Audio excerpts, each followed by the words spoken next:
पहला पाठ इब्रानियों का पत्र। अब तक आपको पाप से संघर्ष करने में अपना रक्त नहीं बहाना पड़ा।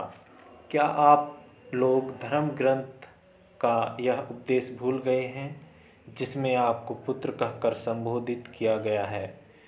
मेरे पुत्र, प्रभु के अनुशासन की उपेक्षा मत करो और उसकी फटकार से हिम्मत मत हारो, क्योंकि प्रभु जिसे प्यार करता है उसे दंड देता है और जिसे पुत्र मानता है उसे कोड़े लगाता है। आप जो कष्ट सहते हैं उसे पिता का दंड समझें, क्योंकि वह इसका प्रमाण है कि ईश्वर आपको पुत्र समझकर आपके साथ व्यवहार करता है। और कौन पुत्र ऐसा है जिसे पिता दंड नहीं देता? जब दंड मिल रहा है तो वह सुखद नहीं, दुखद प्रतीत होता है, किंतु जो दंड द्वारा प्रशिक्षित होते हैं वे बाद में धार्मिकता का शांतिप्रद फल प्राप्त करते हैं। इसलिए ढीले हाथों तथा शिथिल घुटनों को संबल बना लें और सीधे पथ पर आगे बढ़ते जाएं, जिससे लंगड़ा भटके नहीं बल्कि चंगा हो जाएं। सबों के साथ शांति बनाए रखें और पवित्रता की साधना करें। इसके बिना कोई ईश्वर के दर्शन नहीं कर पाएगा। आप सावधान रहें, कोई ईश्वर की कृपा से वंचित ना हो।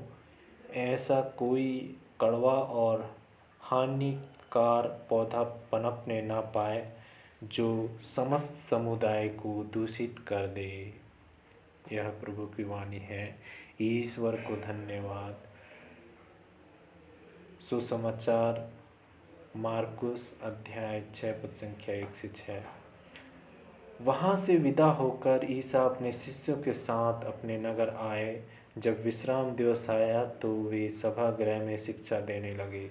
बहुत से लोग सुन रहे थे और अचंभे में पड़कर कहते थे, यह सब इसे कहाँ से मिला? यह कौन सा ज्ञान है जो इसे दिया गया है? यह जो महान चमत्कार दिखाता है वे क्या हैं? क्या यह वही बढ़ई नहीं है?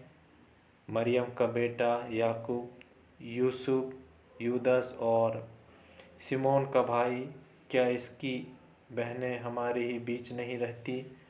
और वे ईसा में विश्वास नहीं कर सके। ईसा ने उनसे कहा, अपने नगर, अपने कुटुंब और अपने घर में नबी का आदर नहीं होता।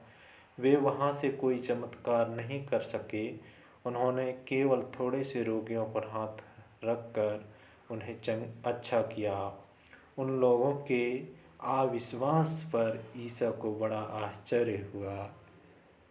यह प्रभु का सुसमाचार है। ख्रिस्त की जय। ख्रिस्त में मेरे प्रिय विश्वासियों, आज ईश्वर ने हम प्रत्येक जन को विशेष वरदान से विभूषित किया है।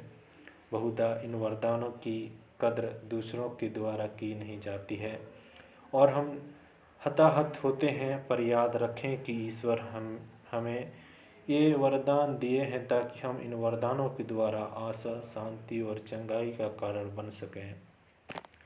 विशेष रूप से ऐसी परिस्थितियों में हम अपने लिए प्रार्थना करें कि हम उत्तेजित ना होकर अपने हृदय में ईश्वर की शांति को अनुभव कर सकें। हालांकि नाज़रेत वासियों ने यीशु ख्रिस्त के चमत्कारिक कार्यों पर विश्वास नहीं किया, फिर भी यीशु ने उन्हें दुत्कारा नहीं बल्कि ईश्वर के कार्यों को संपन्न करने का कार्य जारी रखा।